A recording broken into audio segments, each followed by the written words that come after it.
Yo, yo, the one and only Cecil West BeyondTheHarmony.com with my right hand man, John Lippy.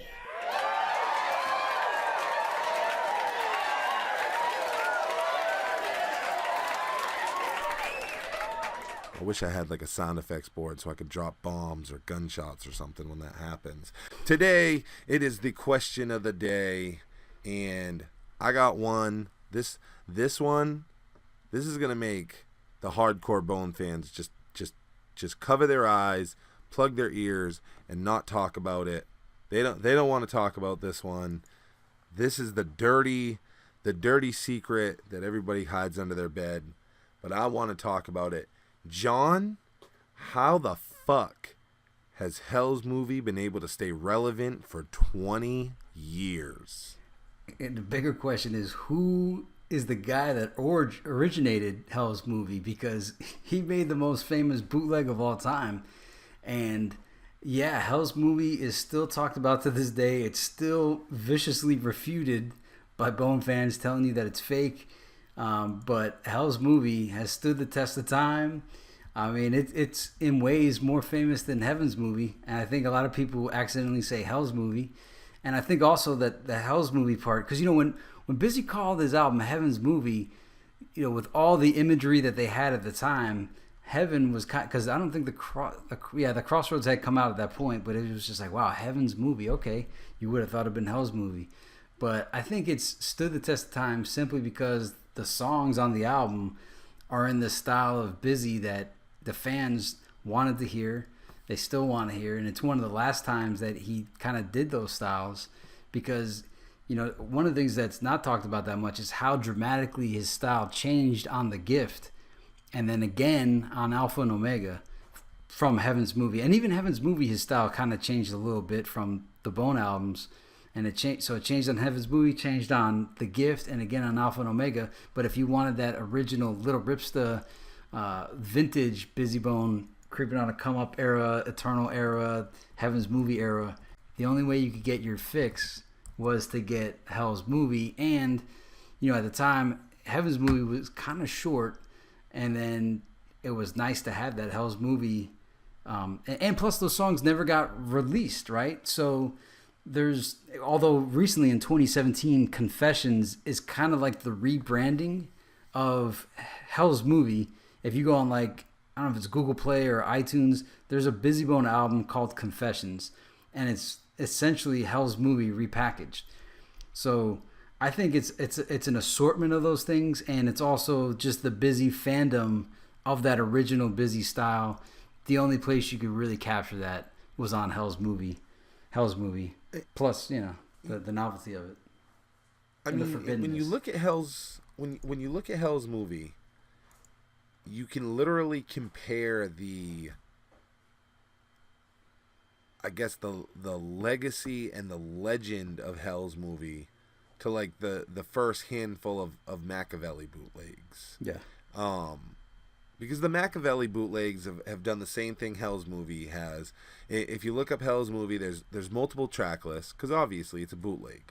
You got multiple different album covers, and you know, there's 2 or 3 that really come to mind as like the unofficial Hell's movie cover. There's multiple versions of it. As I remember, and you know, my memory is fucking way out there now, but as I remember it coming out in 98, 99, online, it was 1 disc. It evolved into 2 discs, and it's very comparable to Machiavelli, the bootlegs. And there's not bootlegs that are sustainable the way that one was. And not only is it sustainable, but this is the fucking crazy thing. I know it's a bootleg and it's not real. You know it's a bootleg and it's not real. Busy Bone will tell you it's a bootleg and it's not real. There are still fans that will debate with you that this is real. In fact, if you Wikipedia the Hell's movie shit, it starts with, it was the first underground album by Busy Bone. It was never released. Production was canceled very early on. Very few copies of the album actually exist. And it was set to be the first project by Seven Sign Records. That's every bit of that is a pile of dog shit lie. But the legend has built itself to the point that certain fans are like, no, bro, it is real. It was sold in record stores in Cleveland. I think there's also like the naughty factor to it. There's the grimy factor to it because all the songs aren't really engineered that well. The forbiddenness to it. And also, you know, at the time, Zelda 3 was still kind of like a game that I think a lot of Bone fans probably had played in that whole dark world, that there was the light world and the dark world. And then, like, the other day we were talking about the thuggish, ruggish, and the harmony. Which do you like? So you get that bifurcation of heaven and hell. So, you know, I think all kinds of different things play into, plus the imagery. You know, I think Hell's movie, in theory, is probably what the fans, you know, the title and the concept, I think the Dark Bone fans of the Ouija era probably wanted and desired something called Hell's movie versus Heaven's movie. So there's a lot of allure, and lore all built into this mystery of Hell's movie. I think in addition to that too, and it would be different if it was now, but if you think of 1998, the internet is pretty unevolved. In fact, like MP3s aren't even really a thing. Like, so, you know, you had to deal with a WAV file. And if there were MP3s, like it's earlier in that game, and getting all those songs, because what we know now is that Hell's movie is, you know, it's made up of a lot of features. Those were a lot of Busy Bone features that he was doing at that time.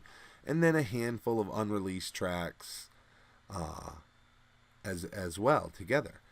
But they were all together in one convenient fucking thing. And not only that, Hell's movie is a more complete project than Heaven's movie. To have them both, if you had them both back then, you know, you think of how incomplete Heaven's movie is, you know, which is unfortunate. We've talked about how unfortunate it is that Heaven's movie is incomplete as it is. But Hell's movie at that time, especially when they upgraded it to a fucking double disc later on, and when I say they, I have no idea who they are. They are you guys, the fans. It was the most complete way.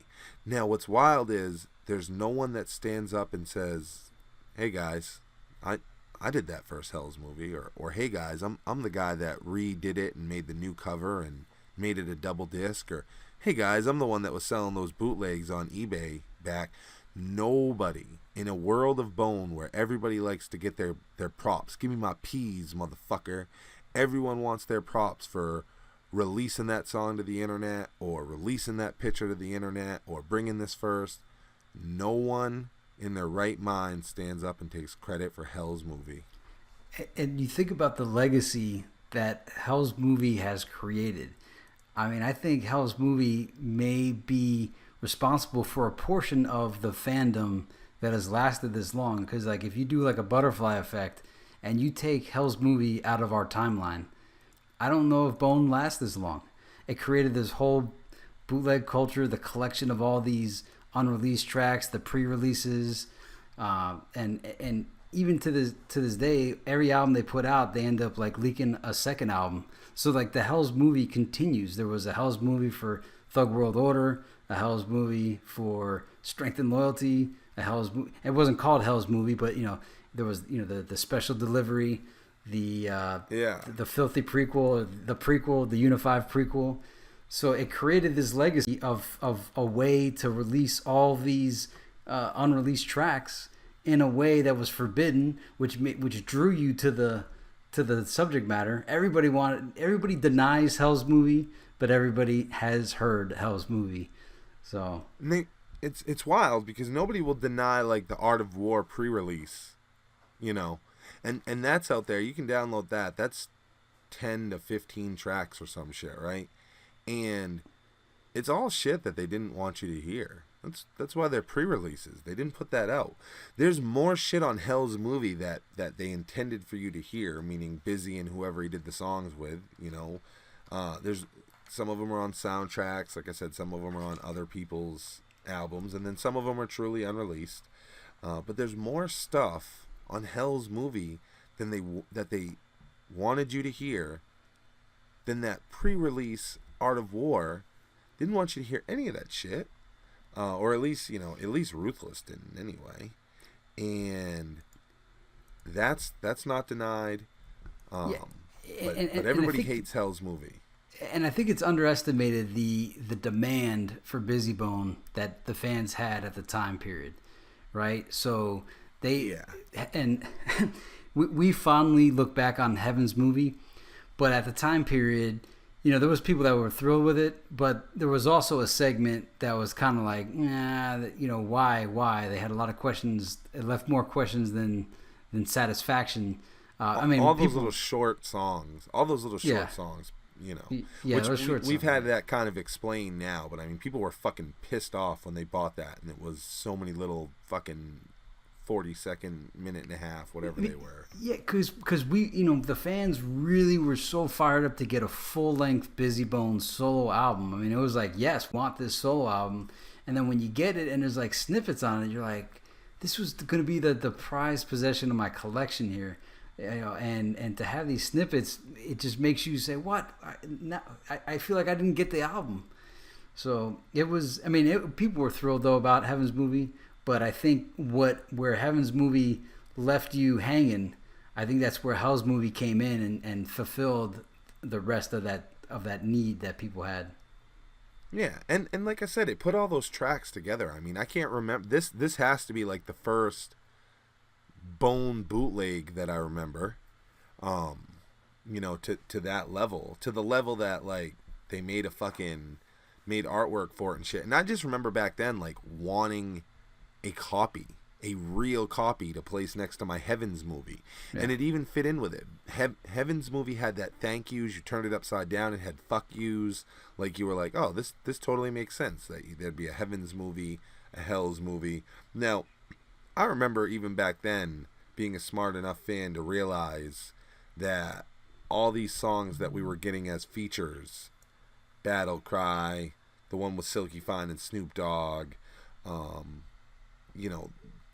Thugs and Thieveland, I was smart enough to know, well, these all came from these other people's albums. So I mean, I even knew back then this isn't real, but you wanted it to be real. And I mean, you wanted it to be real so bad that there's fans in denial to this day that this is real. And I just saw it on eBay, bro. There's somebody on eBay, and if you look close, you can tell what a printed out disaster piece of shit it is. And that guy was still able to sell the shit out of it because it said Hell's movie on it. Wow. Yeah, I remember back then thinking, man, I wish Ruthless just saw that there was a demand for this, or that it was a clever idea and capitalized on it, but they never did. Well, guys, that's what we think about Hell's movie. It's the dirty little secret, the skeleton in the bone closet. We want to know why you guys think Hell's movie's been able to stay relevant for the last 20 years and is possibly the most popular Bone bootleg of all time. Drop what you think in the comments below. Don't forget, like, subscribe. Beyond the Harmony, beyondtheharmony.com. Share this with a fellow Bone fan, and we will catch you guys next time. Beyond the Harmony.